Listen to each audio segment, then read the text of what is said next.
Let me thank Erin and Tristan and Simone for those beautiful introductions, and thank you, Charleston, for this turnout. And let me tell you, you are a loud crowd. Whoa. I think they're going to hear you in Burlington, Vermont. All right, let me get to the point. And what the point is this campaign is about bringing people together. Because when we bring the middle class and working class together, when we bring white and black and Hispanic, Native American, men and women, straight and gay, native born and immigrant,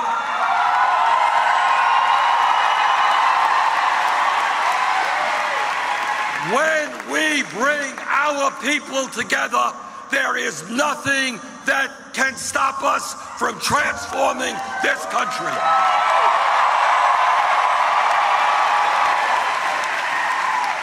The American people are beginning to catch on to what's going on in this country. They are sick and tired of establishment politics, tired of establishment economics, and with the establishment media. The people of this country understand one major fundamental point, and that is corporate greed is destroying America.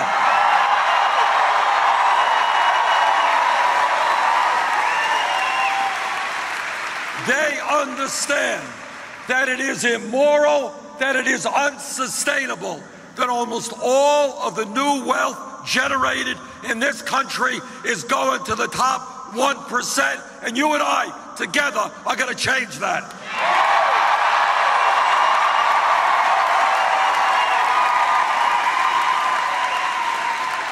They understand that we have a corrupt political system.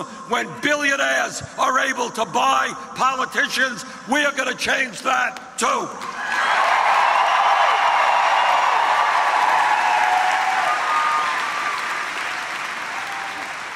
And what we are saying in this campaign is something no other candidate will say, and that is we cannot bring about the kind of changes that we need in this country unless there is a political revolution.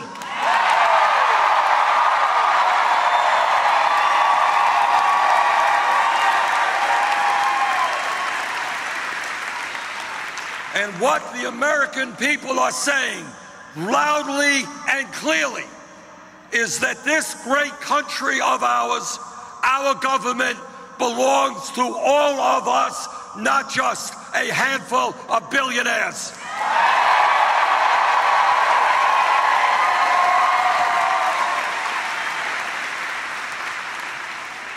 Brothers and sisters, today we live in the wealthiest country in the history of the world, but very few Americans understand that.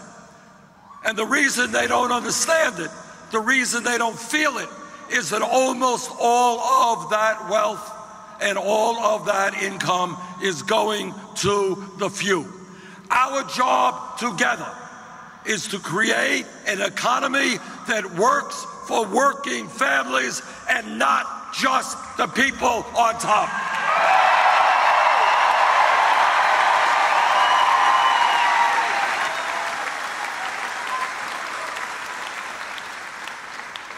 Our country today has more income and wealth inequality than any other major country on earth, and the gap between the very, very rich and everyone else is growing wider.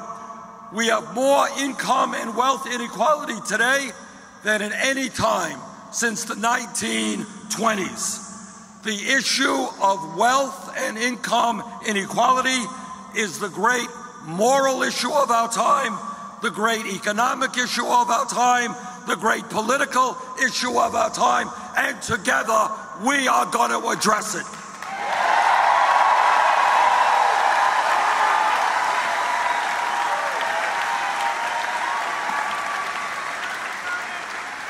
Let me be very clear.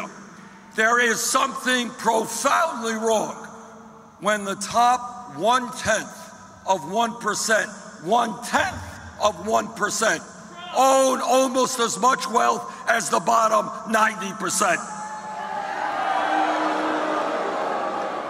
There is something profoundly wrong when we have seen in recent years a proliferation of millionaires and billionaires while the average American works longer hours for lower wages, and we have the highest rate of childhood poverty of any major country on earth. That's wrong.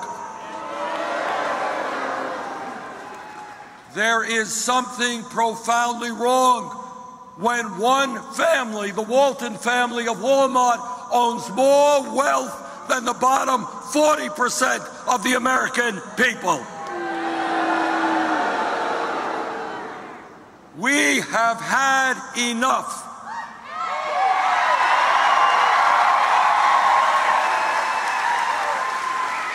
And this country is sending this campaign, and the people of America are sending a message to the billionaire class, and that message is simple. You cannot continue to have it all.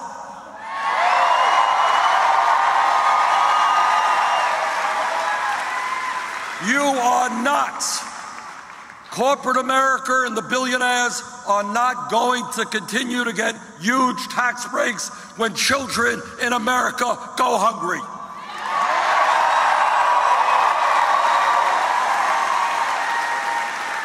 Corporate America and the billionaires are not going to continue to send our jobs to China and other countries when millions here desperately need good-paying jobs.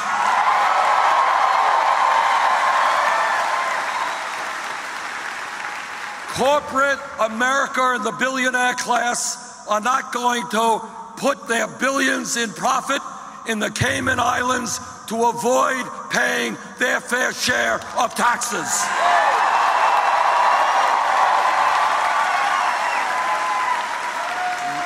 What we are saying loudly and clearly is corporate greed is going to end, and we are going to end it for them.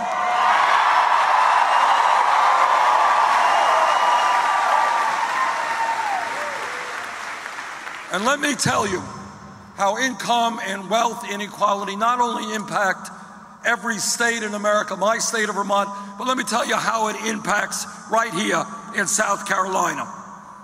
In the last 2 years, if you can believe it, the 14 wealthiest people in this country, 14, not a lot of people, saw their wealth increase by $156 billion. Meanwhile, while the billionaires become much, much richer, 27% of the children here in South Carolina are living in poverty. 300,000 kids. Now, what sense is that? Billionaires become phenomenally richer while children in America and in South Carolina go hungry? That has got to end.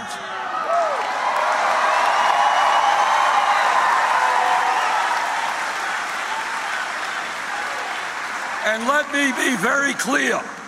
Of those children living in poverty, 138,000 are black, 95,000 are white, 34,000 are Hispanic. This is an issue that cuts across the board. It impacts every race, and together we are going to end the shame of having the highest childhood poverty rate of any major country.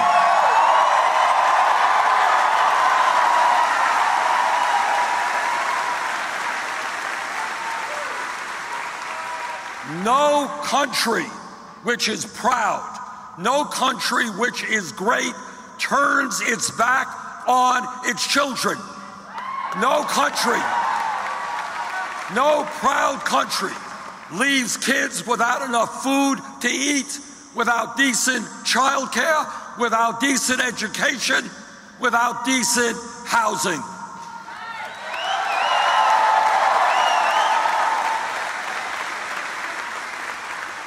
And when we talk about basic rights, about the needs of every one of us as human beings, let us talk about health care. Let us talk about the fact that the United States of America today is the only major country on earth that does not guarantee health care to all people as a right. And that is why I believe in a Medicare for all single-payer program.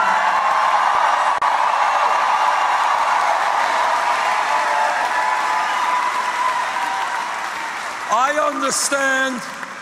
understand that the insurance companies and the drug companies and the big money interests don't like that idea. But their day is going to come and go. Our day is to say that health care is a right of all people, not just a privilege.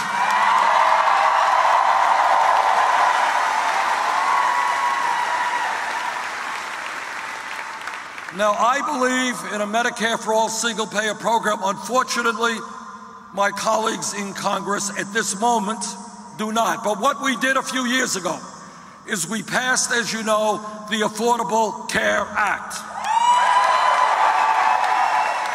Did the Affordable Care Act go as far as many of us would like it to go? The answer is no. But did it do a lot of good? Are millions of people today getting health insurance who otherwise would not have had it? The answer is yes.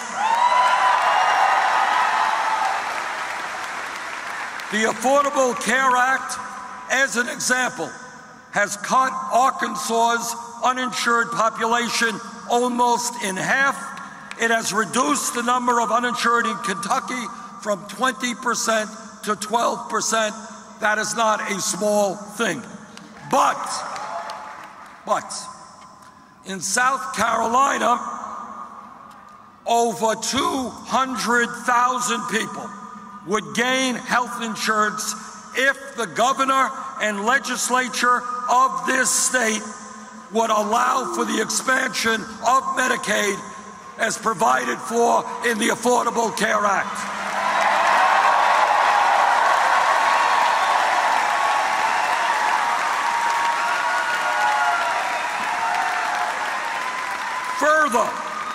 Further, the state would gain tens of thousands of decent paying jobs, and the federal government picks up almost all of the tab. It's a pretty good deal for South Carolina.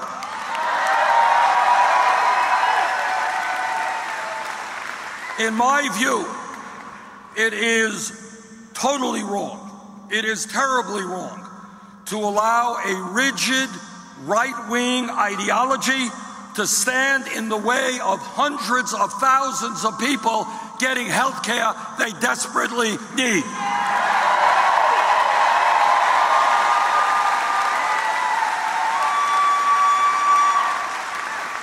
If the governor and legislature, and it's not just South Carolina, there are many other states doing exactly the same thing. And these are legislatures and governors who say, I don't like President Obama, we're not going to expand Medicaid. That is wrong. Legislatures and governors have got to get beyond their ideology and understand that if they do not expand Medicaid, hundreds and thousands of people will die who should not have died. That is wrong.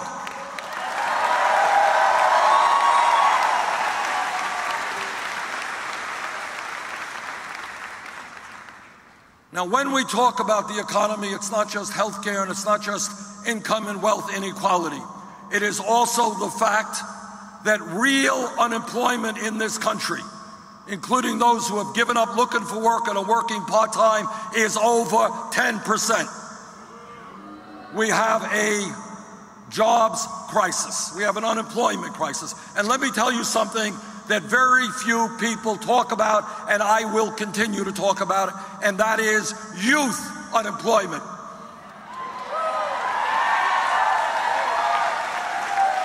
Last month, I asked the Economic Policy Institute to do a study for me.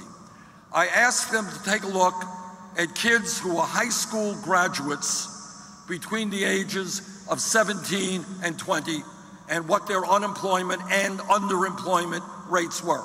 This is what they found. If the kids were white, high school graduates, 7 to 20, 33% of them were unemployed or underemployed. If they were Hispanic, 36%. If they were African American, 51%. This is an outrage. We are turning our backs on an entire generation of young people.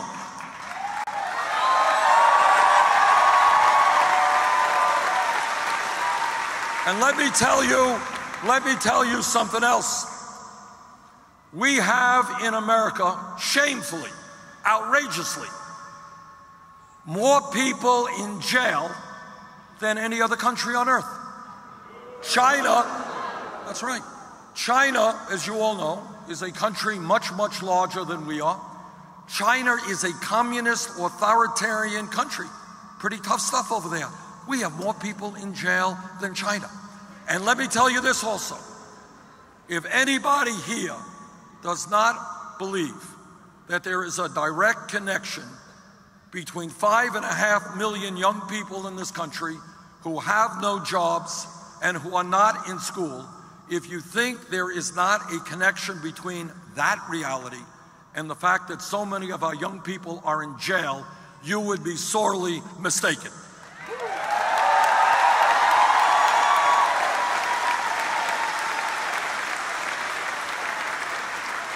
In my view, and I will make this happen as president, instead of building more jails, instead of locking up more people, we're going to invest in jobs and education for our young people.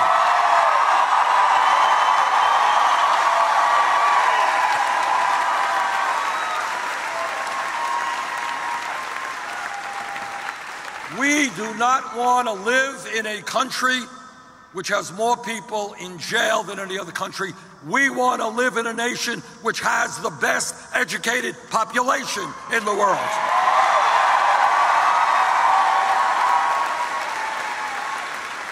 And when we talk about the economy, let us acknowledge that millions of Americans are working for wages that are just too damn low.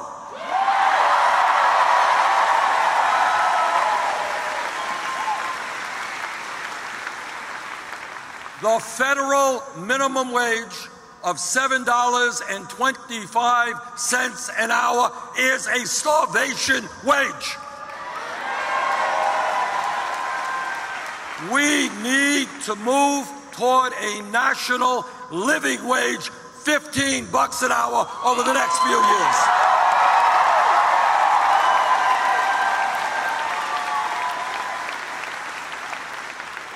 It is not a radical idea to suggest that if somebody in America works 40 hours a week, that that person not live in poverty.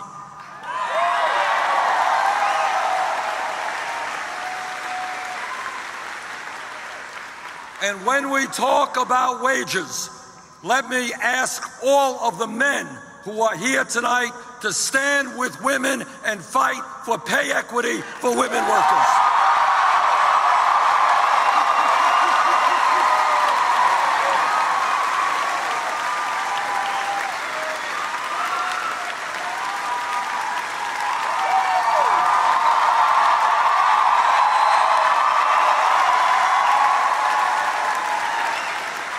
There is no rational economic reason why women are making 78 cents on the dollar compared to men. All of you know, and I will never understand it as long as I live, how you have single moms all over this country trying to raise their kids. Frankly, I don't know how they do it. But if we could at least provide pay equity for women workers, we could take a huge chunk out of poverty for women heads of homes.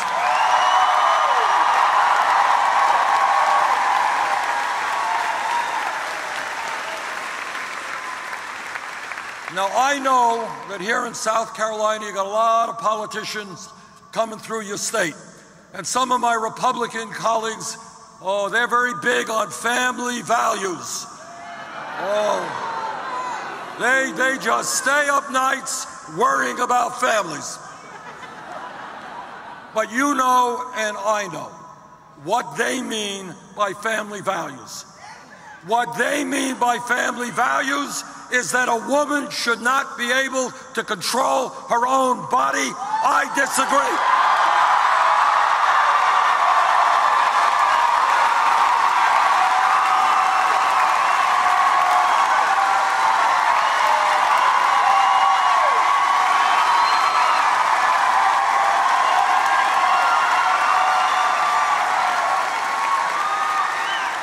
What they mean is that women are not smart enough to be able to purchase the contraceptives they need. I disagree. And let me tell you what else they mean. And it's a kind of an ugly thing. They believe that our brothers and sisters who are gay should not be able to get married or enjoy all of the benefits of American society. That I disagree with.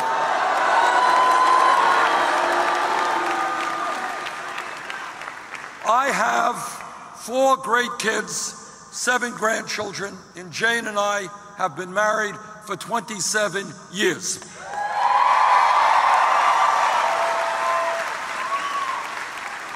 We believe in family values. We believe that we need to do everything that we can to strengthen families. But my sense of family values is very different than my Republican colleagues.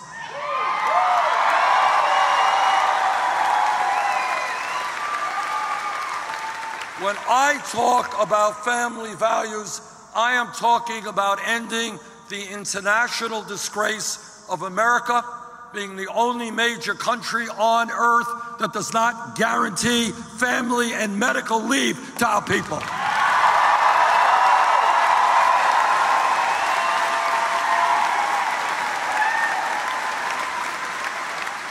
And let me tell you what I mean by that. Today in South Carolina, today in my state of Vermont, women are giving birth. And all of you who are parents understand what an unforgettable, momentous day that is when your baby comes into the world.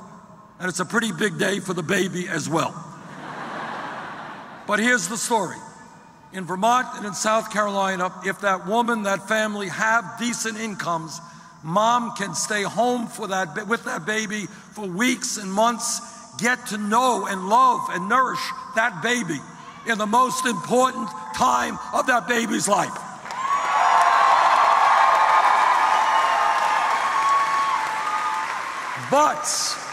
But if that mom's family does not have sufficient income, do you know what happens?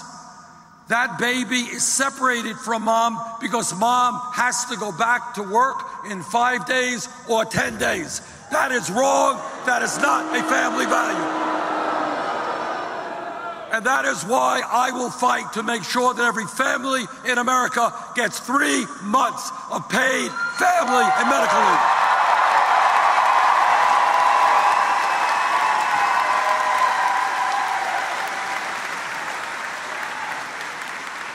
And we are also going to end the absurdity of America being the only major country on earth that does not provide paid guaranteed sick time or paid guaranteed vacation time.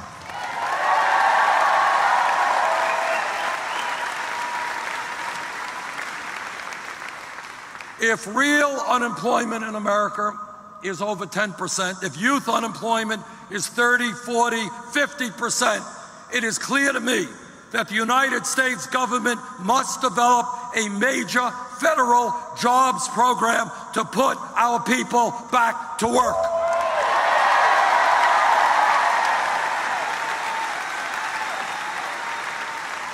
All of you know, here in South Carolina, in the state of Vermont, all over America, our infrastructure, our roads, our bridges, our rail system, water plants, wastewater, airports, our infrastructure is crumbling.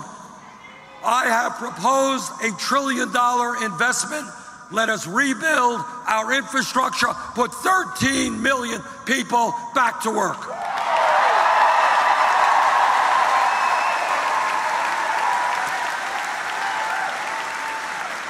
Brothers and sisters, when we talk about jobs, it is not only that we must create millions of decent paying jobs, we must stop the loss of millions of jobs due to our disastrous trade policies.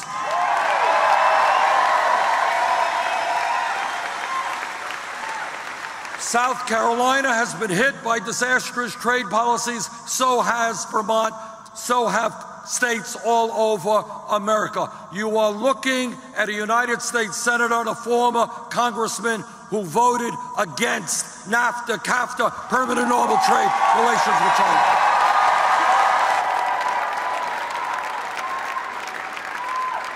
And you're looking at a senator who will help lead the opposition to this disastrous TPP agreement.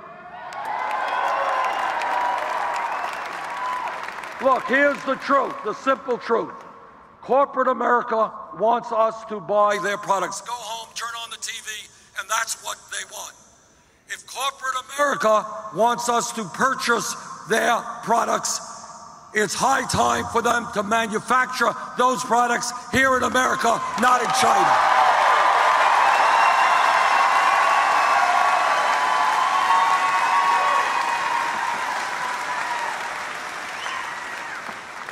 You know, people often ask me, they say, Bernie, what is the most important issue? And it's impossible to say this is more important than that because all of them are so important. But I will tell you one issue that impacts every other issue.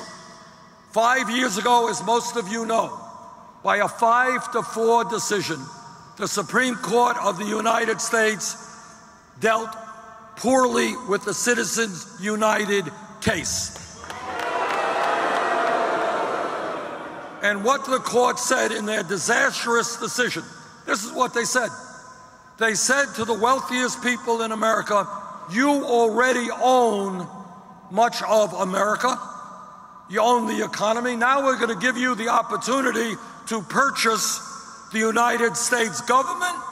And that is what they are trying to do right now.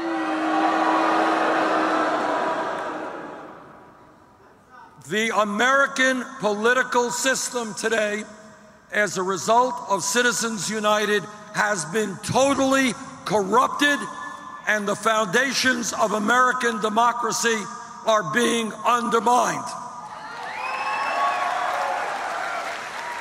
American democracy is not supposed to be about wealthy people buying elections and buying candidates. American democracy is supposed to be one person, one vote.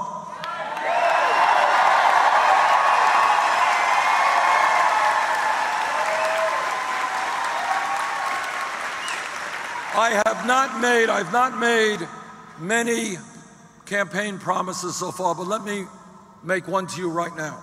And that is, any nominee of mine to the United States Supreme Court will make it loud and clear before that name goes to the Senate that he or she will vote to overturn this disastrous Citizens United.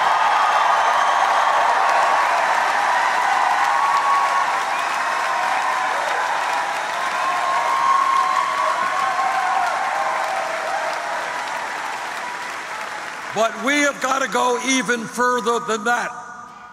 What we need to do is create the most vibrant democracy in the world. I want to see this country have one of the highest voter turnouts, not one of the lowest. I want to see people in this room, I want to see people across America, regardless of their political views, conservative, moderate, progressive. I want to see you be able to run for office without begging billionaires for campaign contributions.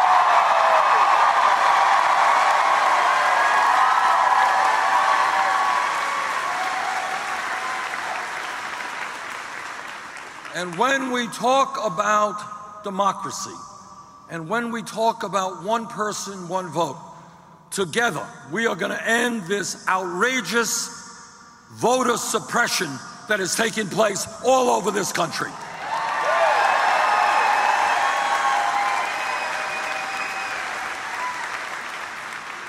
As Simone mentioned, 50 years ago, Congress passed and President Johnson signed the Voting Rights Act. And what the Voting Rights Act said, finally, is that every American has the right to vote regardless of the color of his or her skin.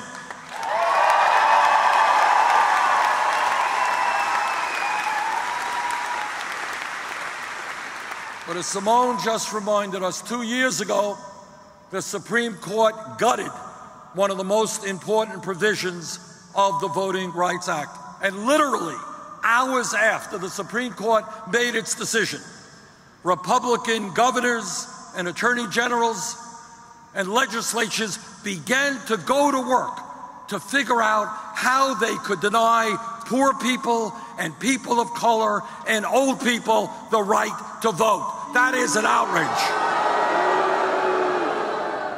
You know, I have been involved in many campaigns in my state of Vermont. I've lost some, I've won many. But it has never occurred to me, never once, to try to figure out a way to deny my opponents the right to vote. I believe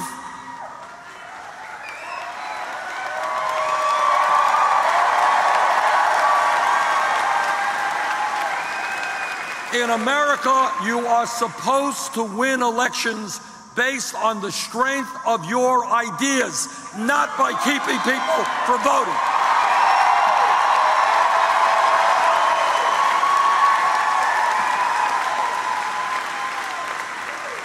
And in that regard, I have introduced legislation which will go a long way to make one very simple point. In America, if you are 18 years of age, you are registered to vote. End of discussion.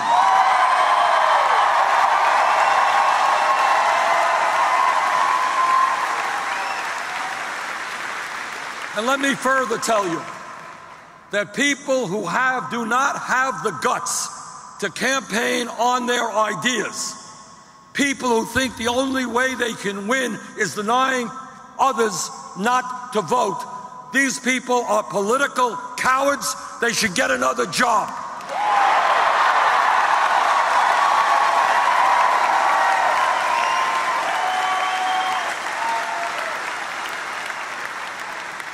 I think all of you know that in America today we are living in a very highly competitive global economy.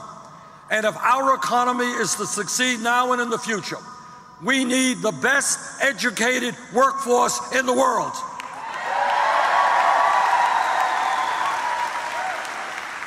And yet it is a tragedy, a human tragedy, that today hundreds of thousands of bright young people, kids who have done well in school, kids who are qualified to get a higher education, are not able to go to college for one reason and one reason alone, and that is their families lack the money.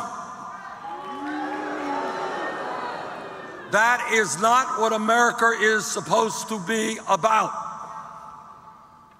It is not only unfair to those young people who want to become doctors, they want to become scientists, they want to become teachers, they want to rise up out of poverty to make it into the middle class, and we're pulling the ladder out from underneath them. That's wrong.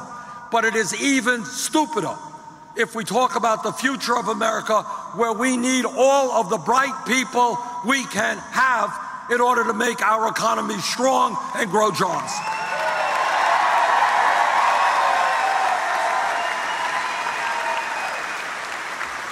And that is why I have introduced legislation and will make it happen if I'm elected president, to make every public college and university in America tuition free.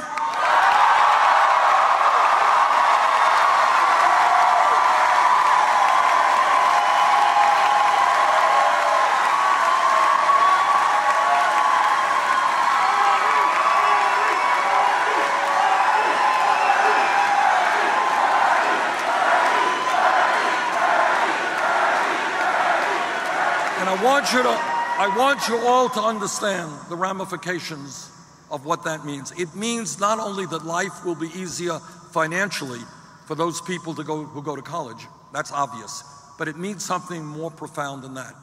Today in Charleston, today in Burlington, Vermont, there are kids in the 4th grade and in the 6th grade.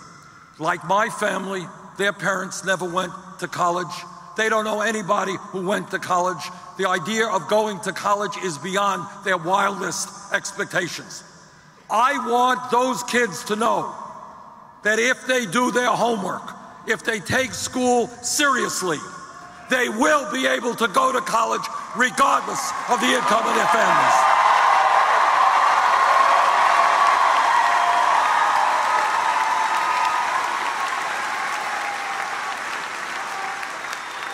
And when we talk about higher education, we have got to deal with the absurdity, absolute absurdity, that millions of Americans, some young and some not so young, are being crushed by outrageous levels of student debt. And here's the crazy thing about it. There are people with student debt who are paying interest rates of 6, 8, 10%, when you can refinance your home at 3 or 4%. So what we are going to do are two things. Number one, we are going to allow people who have student debt to refinance at lower interest rates.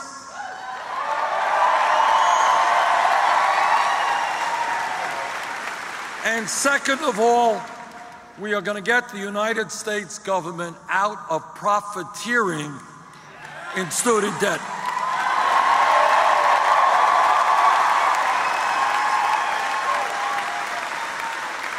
Our government should not be making billions in profit from working class families who simply wanted to send their kids to college. We're going to end that.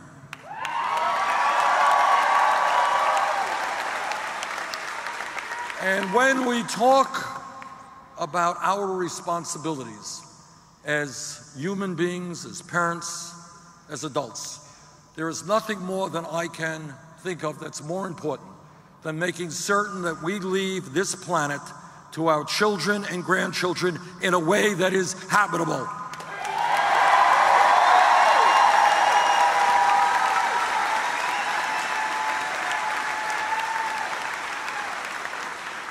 The debate is over. The scientific community is virtually unanimous. Climate change is real. Climate change is caused by human activity, and climate change is already causing devastating problems in our country and around the world.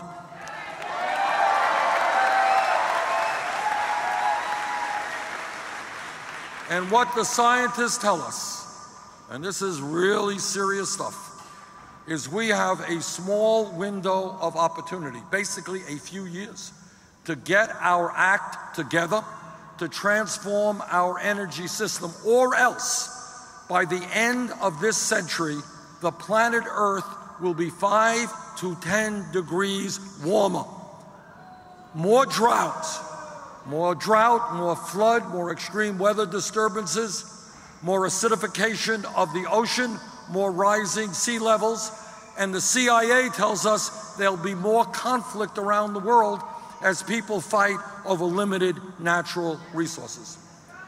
We have the moral responsibility to lead the world, to work with China and Russia and India, to lead the world in moving away from fossil fuel to energy efficiency and sustainable energy.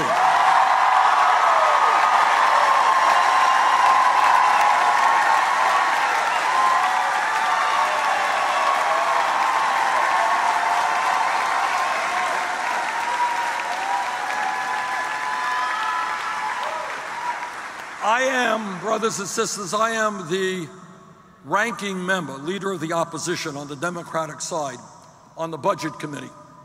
And I want to speak for a moment about national priorities and about values. I want you to know that a number of months ago, the Republicans passed a budget in the Congress. They control the House and the Senate. And this is what their budget did. And I want everybody to South Carolina, including working class people who vote Republican, to know what was in that budget. What was in that budget is the repeal of the Affordable Care Act, massive cuts in Medicaid. The result, 27 million more Americans lose health insurance. And when you ask Republicans, as I do, tell me, what happens when 27 million Americans lose their health insurance? How many of them will die? How many of them will become much sicker? They have no answer. They don't care. And at a time when we're trying to make college education affordable, their response is to cut Pell Grants by $90 billion over a 10-year period. And when families in South Carolina and Vermont and all over this country are working longer hours for low wages, trying to put food on the table to feed their kids, their response, massive cuts in the food stamp program and other nutrition programs. And you want to hear what they did to add insult to injury? While cutting health care and education and nutrition, they found the time to provide $250 billion in tax breaks to the wealthiest 0.2%. Now, I could understand if somebody was a greedy billionaire, a multimillionaire, maybe they think that's a good idea. But I do not understand how any working class or middle class Republican could support an agenda like that.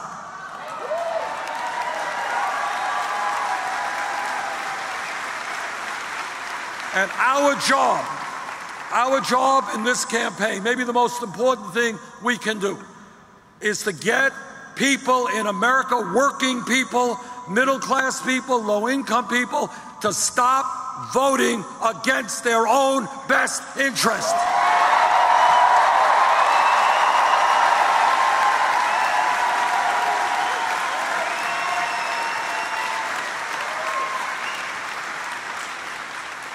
Now, my Republican colleagues, in addition, want to make cuts in Social Security, and they want to cut veterans programs.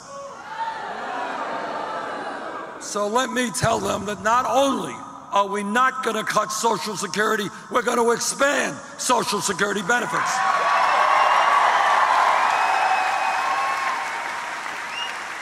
And let me also tell them that when men and women put their lives on the line to defend this country, we are not going to cut veterans' benefits.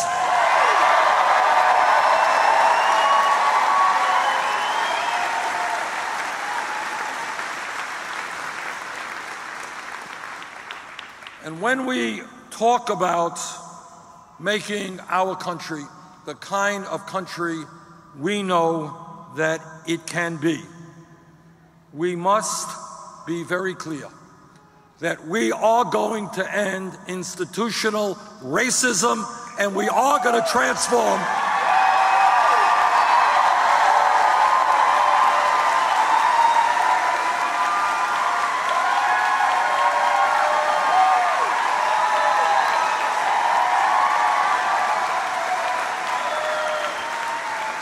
And we are going to transform and make radical changes in a criminal justice system that is broken.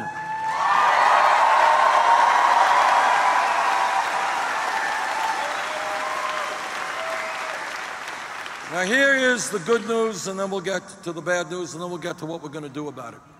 The good news is that in terms of combating racism, America has come a long way over the last many, many decades. Not far enough.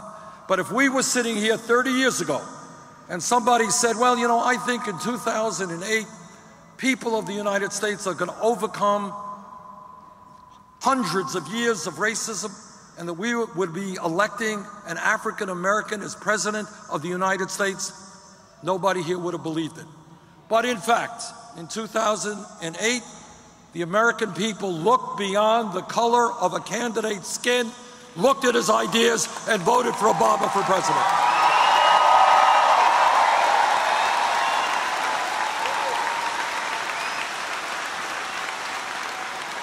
And we should be proud of that.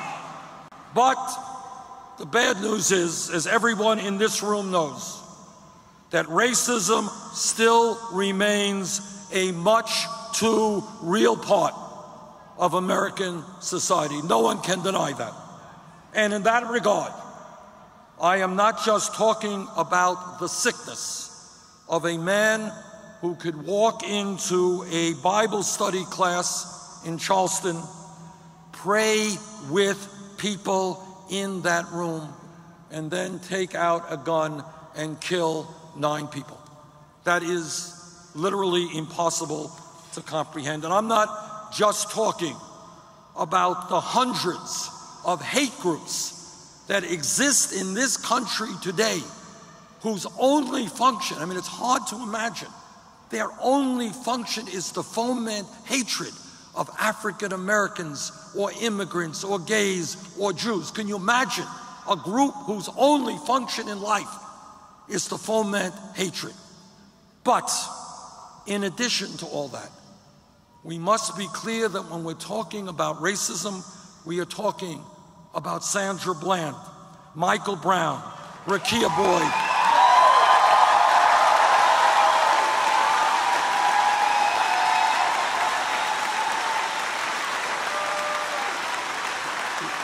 we are talking about Eric Garner. We're talking about Walter Scott, Freddie Gray, and many others.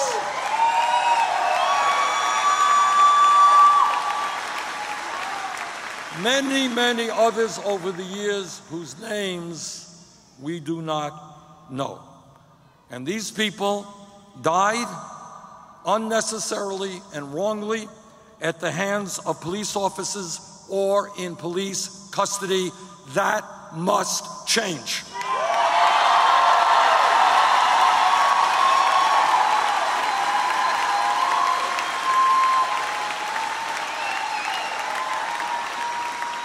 As president, elected president of the United States, let me be very clear, and that is nobody will fight harder to end institutional racism and to reform our broken criminal justice system.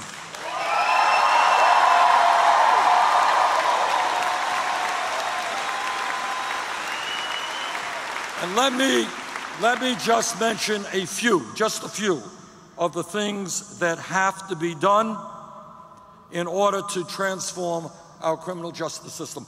All of you turn on the TV and we see local police departments heavily militarized, looking like invading armies. That is not what a local police department should be about. We need police departments that are part of the community, that look like the communities.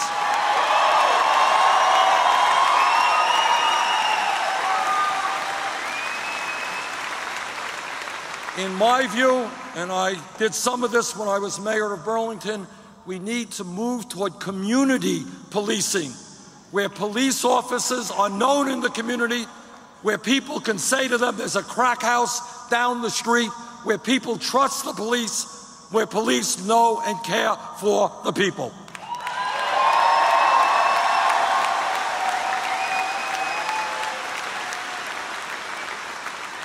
Now, I was a mayor, as I said, for 8 years, and in that capacity, I got to know a whole lot of police officers in my community. And if anybody here thinks being a cop today is an easy job, you're wrong. It's a tough job. And the vast majority of police officers try to do the best they can, honestly, in protecting the people. But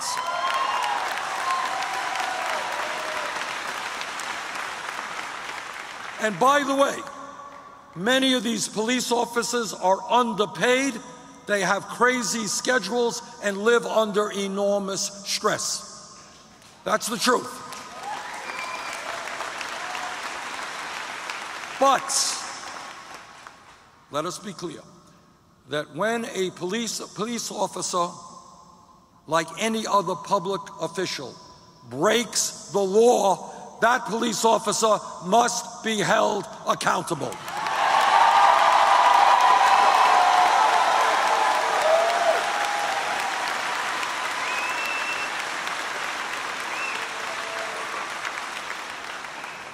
And we need to look at new rules regarding the use of force. I have seen, as a mayor, police officers do incredible things to break up crowds, to prevent violence, and what good police officers do is do that with a minimum amount of force. Using a gun and lethal force should be the last thing that police officers do, not the first.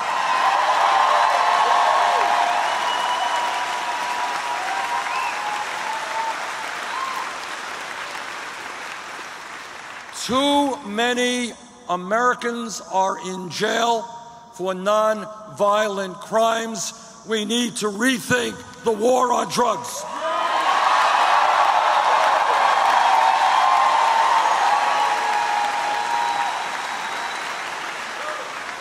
I find it really remarkable that a young person smoking marijuana can get a criminal record, but the crooks on Wall Street who destroyed our economy have no criminal record.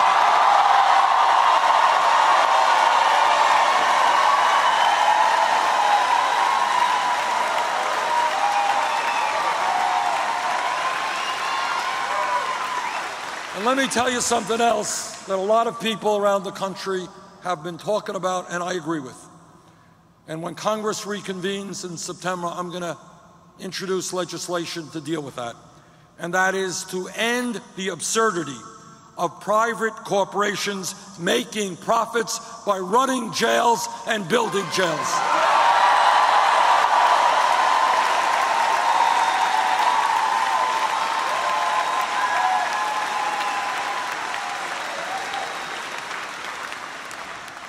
Companies should not be making money by locking up people. That is just not acceptable. Furthermore, we need to understand that substance addiction, drug addiction, alcohol addiction are illnesses that need to be treated.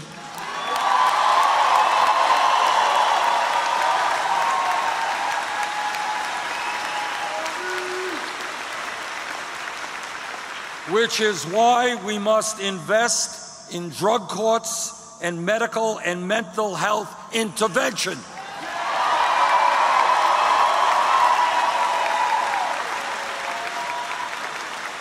There are too many people in jail today who are suffering serious mental health issues. They need treatment, not jail cells.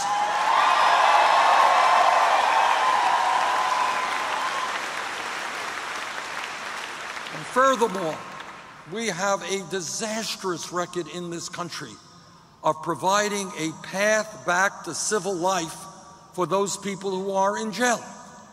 If somebody is in jail and they serve time and they get out of jail and they have no education, they have no jobs, they have no money, they have no housing, guess what's going to happen? They're going to associate with exactly the same people that got them in jail in the first place, and they'll end up back in jail. Makes no sense.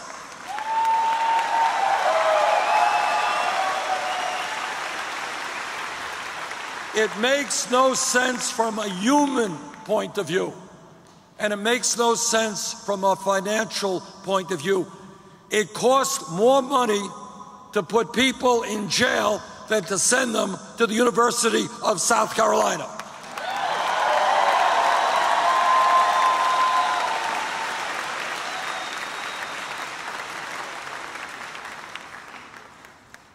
Let me conclude by making just a few points.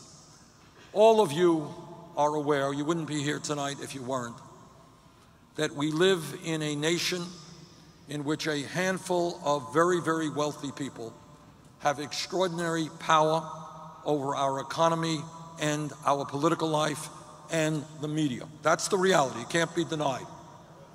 They are very, very powerful, and many of them are extremely greedy. For the life of me, I will never understand how a family like the Koch brothers, worth $85 billion, apparently think that is not enough money. They need more and more, and they're willing to step over the children, the elderly, the sick and the poor in order to become even richer. I will never understand that kind of greed. Yes, they have the money. Yes, they have the power. But there is something that they don't have. We have the people. And when we stand together,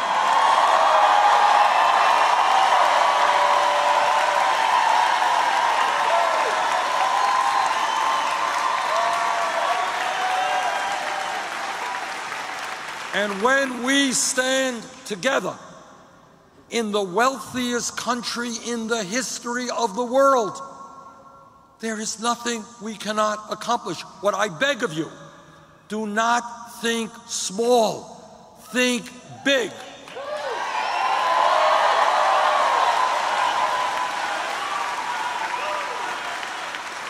Think of the America that we can create. We can. This is not utopian dreaming. This is not pie in the sky. We can live in a country where every man, woman, and child has health care as a right.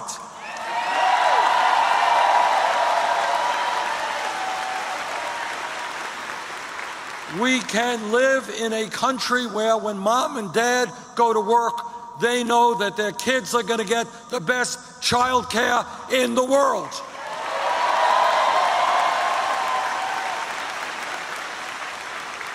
We can live in a nation in which all of our people, regardless of income, can get a college education.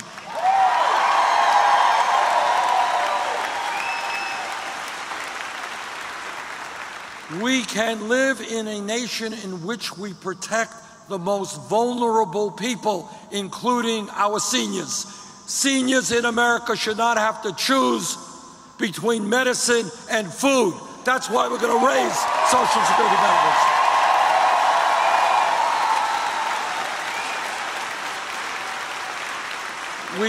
We can live in a nation in which the men and women who put their lives on the line to defend us get the health care and all of the benefits that they deserve.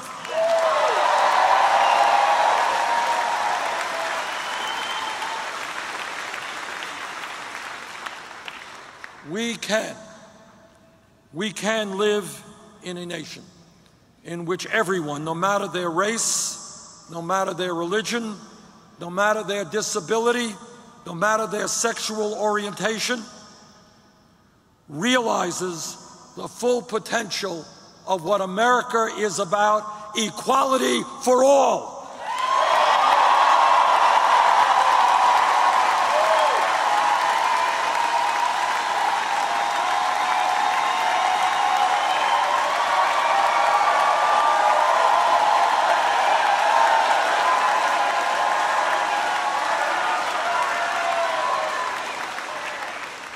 What I am asking of you is something that other candidates don't ask.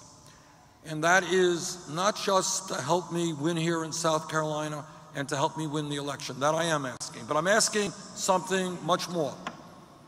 I am asking you to become part of a political revolution. I am asking you to be with me the day after the election, not just before the election.